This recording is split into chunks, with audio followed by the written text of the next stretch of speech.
Yes, hello students. Now I continue with my summary of property, plant and equipment. Now today I will be covering models for accounting. Property plant and equipment में हमारे पास दो models है accounting के लिए. One is cost model, other is revaluation model. एक बार initial recognition हो गया, उसके बाद में year two year balance sheet में हम लोग या तो कॉस्ट मॉडल पे एसेट को लेके जाएंगे या रिवैल्यूएशन मॉडल फॉलो करेंगे. कॉस्ट मॉडल में क्या होता है, जो भी ओरिजिनल कॉस्ट ऑफ एसेट है उसमें से डेप्रीसिएशन माइनस कर लो और जो भी बुक वैल्यू आएगी that will be shown in the balance sheet. लेकिन अगर fair value of asset, market में जो एसेट की रिकवरेबल अमाउंट है वो अगर बुक वैल्यू से कम है तो और एक लॉस बुक करना है, इम्पेयरमेंट लॉस. ये इम्पेयरमेंट लॉस भी डेप्रीसिएशन के तरह ही लेस फ्रॉम एसेट और पीएनएल डेबिट होता है and we get the carrying amount. So in short cost model में दो चीज माइनस हो सकती है. वन इज डेप्रीसिएशन जो हमेशा होगा और इम्पेयरमेंट लॉस तभी जब भी एसेट इम्पेयर्ड हो जाएगा. और इम्पेयरमेंट लॉस कब बुक करना है सर, वो सब मैंने नोट्स दे के रखा है. इम्पेयरमेंट लॉस इज कैलकुलेटेड जब fair value of property plant and equipment carrying amount books में जो वैल्यू है उससे कम दिखे. उसको डाउनवर्ड रिवैल्यूएशन भी बोलते हैं हम लोग. We call it as downward revaluation also. So it can be said that downward revaluation can be made under cost model for true and fair presentation. और उसकी एंट्री क्या पास करेंगे, डाउनवर्ड रिवैल्यूएशन की एंट्री ये होगी, impairment loss account debit to PPE and profit and loss to impairment loss. In short profit and loss to property plant and equipment less from asset PNL debit. दूसरा तरीका है revaluation model का. जब revaluation model करेंगे तो पहले तो entry क्या पास करेंगे, एंट्री बनेगी property plant and equipment to revaluation reserves. एक बाजू एसेट को बढ़ाया और दूसरे बाजू एक रिवैल्यूएशन रिजर्व्स क्रिएट किया. लेकिन एक बार रिवैल्यूएशन रिजर्व्स क्रिएट हो गया ना और एसेट रिवैल्यू हो गया, वैल्यू बढ़ गई. सर कितनी बढ़ानी है, जो बुक्स में वैल्यू है उसकी मार्केट में फेयर वैल्यू देख लो. बुक्स में वैल्यू 10 लाख है, फेयर वैल्यू 12 लाख है तो 2 लाख से बढ़ा दो.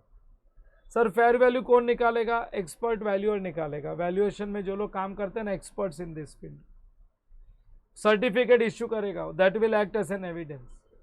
सो मैनिपुलेशन का कोई काम नहीं है इधर.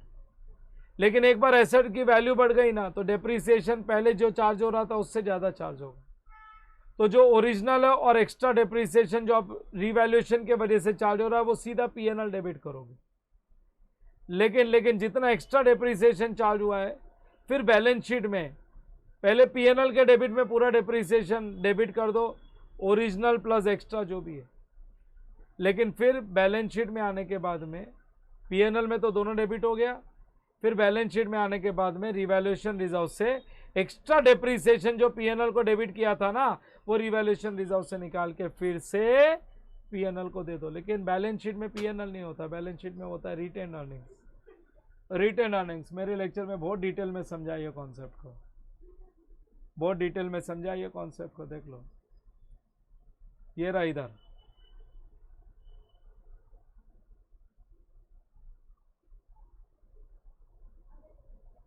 मैं नॉर्मली यही ट्राई करता हूं कि 5-6 मिनट में तुमको समझा दूं, बट आज नहीं होगा 5-6 मिनट में.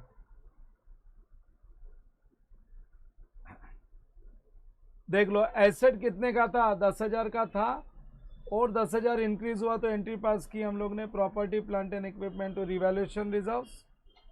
हाँ, property plant and equipment to revaluation reserves. 10,000 से वैल्यू बढ़ गई, लाइबिलिटी में रिवैल्यूएशन रिजर्व्स आ गया और अब डेप्रीसिएशन चार्ज होगा ये 20,000 पे.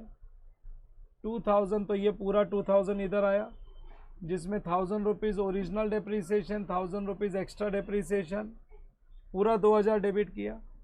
इनकम 10,000 की होगी, एक्सपेंस सपोज कैश एक्सपेंस 3,000 तो नेट प्रॉफिट 5,000 आया. अगर ये 1,000 रुपया डेबिट नहीं किया होता तो नेट प्रॉफिट आता 6,000. तो ठीक है ना, 5,000 आ गया दोनों डेप्रीसिएशन डेबिट होने के बाद में. देख लो ये 5,000 का नेट प्रॉफिट यहाँ पे दिख रहा है, रिटेन अर्निंग्स. सो अब रिटेन अर्निंग्स में रिवैल्यूएशन रिजर्व से वो जो एक्स्ट्रा डेप्रीसिएशन का 1,000 रुपया निकालो और इधर ट्रांसफ़र करो. ये लो हो गया 6,000, ये हो गया 6,000. यहाँ पे रिवैल्यूड एसेट की वैल्यू एसेट साइड में भी 9,000 और ये रिवैल्यूएशन रिजर्व्स भी 9,000, रिवैल्यूएशन रिजर्व्स भी 9,000. ये एग्जांपल्स तुमको दिया हुआ है मैंने, ये सब मैंने तुम लोगों को कराया हुआ है. चलो ठीक है. हाँ, दूसरा फिर उसके बाद में हम लोग ने और क्या कवर किया रिवैल्यूएशन में, सर कब कब रिवैल्यूएशन कराना चाहिए। एसेट की वैल्यू बहुत वोलाटाइल है तो हर साल करा लो, लेकिन अगर एसेट की वैल्यू वोलाटाइल नहीं है तो 3 से 5 साल में कराया करो। Best is 3 to 5 years। और सर हम लोग एक सिंगल एसेट को रिवैल्यू कर सकते हैं, answer is big no. Single assets can not be revalued. Revaluation होता है class of asset, type of asset. Building एक टाइप ऑफ एसेट है, मशीनरी एक टाइप ऑफ एसेट है, व्हीकल्स एक टाइप ऑफ एसेट है, फर्नीचर एक टाइप ऑफ एसेट है। सिंगल फर्नीचर नहीं, अगर फर्नीचर को रिवैल्यू करना है तो सारे फर्नीचर, सारे के सारे फर्नीचर रिवैल्यू होंगे। अगर मशीनरी को रिवैल्यू करना है तो सिंगल मशीनरी नहीं, विद इन मशीनरी सारी मशीनरी रिवैल्यू होगी फॉर कंपेरेबिलिटी पर्पस। कंपेरेबल होनी चाहिए ना, same type of assets comparable होने चाहिए। सर व्हीकल्स में ट्रक भी है, कार भी है, तो सर ये सब व्हीकल्स ही माने जाएंगे? नहीं, ट्रक हेवी व्हीकल्स आते हैं, कार छोटे व्हीकल्स आते हैं, दोनों का नेचर यूसेज अलग है। सो ट्रक्स का रिवैल्यूएशन होगा तो कार का रिवैल्यूएशन करने की जरूरत नहीं है, उसको कॉस्ट मॉडल पे रख सकते हो। सर बिल्डिंग में ऑफिस बिल्डिंग भी, इंडस्ट्रियल बिल्डिंग है, बिल्डिंग सब एक जमात के नहीं सब एक नहीं, बिल्डिंग का यूसेज अलग है, उसका फंक्शन अलग है, लोकेशन अलग है, तो वो हिसाब से ये दोनों बिल्डिंग अलग अलग है। अगर ऑफिस बिल्डिंग का रिवैल्यूएशन मॉडल फॉलो कर रहे हो तो इंडस्ट्रियल बिल्डिंग पे कॉस्ट मॉडल फॉलो कर सकते हो। इस पे भी एग्जाम्पल करवाया, बहुत अच्छे से एग्जाम्पल करवा के सिखाया तुम लोगों को। फिर आ गया मेथड, याद करो, ग्रॉस मेथड, नेट मेथड। ये तो मैं बोलता हूँ प्रॉब्लम ही सॉल्व कर लो, मेरे समझाने से कुछ नहीं होगा, प्रॉब्लम ही सॉल्व करो। ये मैंने 3 क्वेश्चंस करवाए थे। हाँ, फिर उसके बाद में आ गए हम लोग इम्पेयरमेंट और रिवैल्यूएशन रिलेशनशिप। अगर फर्स्ट रिवैल्यूएशन अपवर्ड्स है और मैंने अपवर्ड रिवैल्यूएशन के लिए property plant and equipment to revaluation reserves 5 lakh का रिवैल्यूएशन रिजर्व्स क्रिएट किया है, और सब्सिक्वेंट रिवैल्यूएशन अगर 6 लाख डाउनवर्ड्स है, तो जब तक वो पुराना रिवैल्यूएशन रिजर्व्स, डाउनवर्ड का मतलब लॉस है, लेकिन वो लॉस के लिए ये रिवैल्यूएशन रिजर्व्स यूज होगा जो पहले क्रिएट किया था। जिस दिन इम्पेयरमेंट बुक किया उस दिन रिवैल्यूएशन रिजर्व्स में 5 लाख नहीं 4 लाख ही बचा था, बाकी वो डेप्रीसिएशन, एक्स्ट्रा डेप्रीसिएशन का अमोर्टाइजेशन कर दिया हम लोग।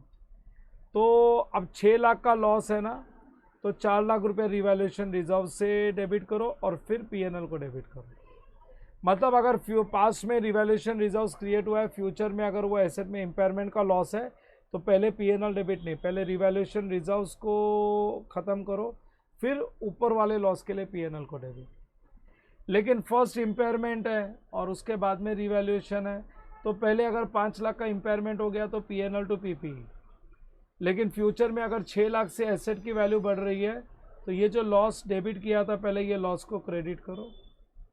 हाँ, उसके बाद अगर कुछ अमाउंट ऊपर आ रहा है तो रिवैल्यूएशन रिजर्व। मतलब पास्ट में अगर इम्पेयरमेंट हुआ है और लॉस बुक हुआ है और फ्यूचर में रिवैल्यूएशन का प्रॉफिट आ रहा है, तो वो जो लॉस बुक हुआ था पहले उसकी रिकवरी करो, उसको रिवर्स करो और फिर ही अमाउंट रिवैल्यूएशन रिजर्व्स में जाएगा। अच्छा, एक चीज़ मैंने पॉइंट लिखा है नहीं बट याद रखना, कोई रेयर एसेट है, मैं फेयर वैल्यू कैसे निकालता हूँ? मार्केट में जाता हूँ, देखता हूँ रिसेंट ट्रांजैक्शन क्या प्राइस पे हुए हैं। रिसेंट ट्रांजैक्शन, कोई भी एसेट खरीदना बेचना क्या, अगर आज मेरे को मेरे फ्लैट की प्रॉपर्टी की फेयर वैल्यू निकालनी है तो मैं सोसाइटी में देखूंगा रिसेंट कोई फ्लैट बिका है सेम साइज का, सेम कारपेट एरिया का, तो क्या प्राइस में बिका है। अगर सेम कारपेट एरिया का फ्लैट अगर बिका है सपोज 2 CR में, तो मैं बोलूँगा 2 CR is the fair value. तो रिसेंट ट्रांजैक्शन देखूंगा। या फिर सेकेंड हैंड मार्केट भी होता है, जैसे कार्स 24, कार्स वगैरह के केस में कार्स 24 है, वो सेकेंड हैंड मार्केट है। फिर कार वाले .com, तो यहाँ पे 2-3 जगह पे स्पिनी कार्स करके भी है, यहाँ पे जाके मैं 2-3 जगह पे अगर मैं पूछूं मेरे कार की वैल्यू तो पता चल जाएगा कि सेकेंड हैंड मार्केट में आज 2 साल 3 साल यूज़ की हुई कार की क्या वैल्यू चल रही है।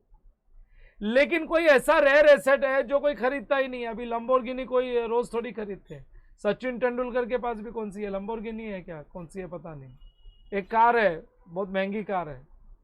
तो इवन ये वाली भी कार कौन सी बोलते हैं, मर्सिडीज भी मुंबई में भी 5-7 ही, और कुछ नहीं। जो टॉप क्लास मर्सिडीज कार्स है वो 5 या 6 लोगों के पास ही है। वो बेचते भी नहीं है। कार कंपनी जब भी नया मॉडल लेके आती है तो पुराना लेके नया दे देती है उनको, कौन खरीदेगा। तो ऐसे रेयर एसेट्स की फेयर वैल्यू कैसे निकालो जिसके कोई परचेज सेल होती ही नहीं ज़्यादा, जिसका सेकेंड हैंड मार्केट भी नहीं है ज़्यादा। तो ऐसे केस में क्या करने का, वो जो एसेट है, सपोज मशीनरी है मेरे पास, ये मशीनरी में जब मैं यूज करूंगा, सपोज इसकी लाइफ 5 साल बची है, तो अगले 5 साल में ये मेरे को कितना कैश इनकम देगी, कितना कैश इससे जनरेट होएगा। जो भी कैश इनफ्लो आने वाला है फर्स्ट ईयर के एंड में, सेकेंड ईयर के एंड में, थर्ड ईयर के एंड में, फोर्थ ईयर के एंड में, फिफ्थ ईयर के एंड में, उनकी प्रेजेंट वैल्यू निकाल लो, और प्रेजेंट वैल्यू निकाल के जो भी डिस्काउंटेड प्राइस मिलेगा वो प्रेजेंट वैल्यू को हम लोग फेयर वैल्यू बोलेंगे। इन शॉर्ट मैं बोलता हूँ discounted cash flow approach, discounted cash flow approach. ये मैंने नोट्स में नहीं लिखा है बट मैंने समझा दिया। चलो that's it, I will stop this summary lecture here. काफ़ी लंबा हो गया, ये पहला समरी लेक्चर है जो इतना लंबा गया है। अभी तक मेरे जो रेगुलर फॉलो कर रहे हैं उनको आदत हो जाती है तो ठीक है, वो देखना शुरू कर देते हैं। शुरू में बोर होता है क्या देखने का, तो छोटे छोटे लेक्चर अब 10-10 मिनट के बड़े बड़े अकाउंटिंग स्टैंडर्ड में बनाने पड़ेंगे। चलो that's it, I will stop your lecture here. Bye bye.